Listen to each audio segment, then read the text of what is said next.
If the Add to Cart button isn't changing to Pre-order, here's a simple step-by-step guide to help you troubleshoot and fix it.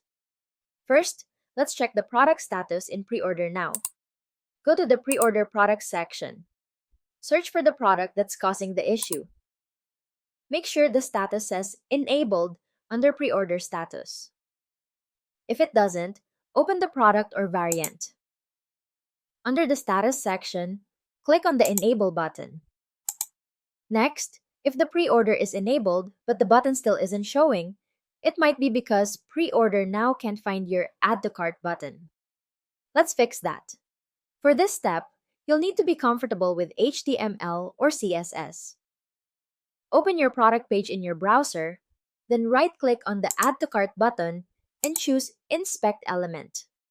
Find the class name or ID of your button. Once you have that, go to the Advanced Settings tab in the Pre-order Now dashboard. Scroll down to the Selector section and find the Button Selector. Delete the current content there and paste the class name or ID you copied from the button. Hit Save to lock in your changes. Now go back to your product page and check if the Pre-order button is showing up. If it's still not working, feel free to contact support for help. And that's it, you're all set.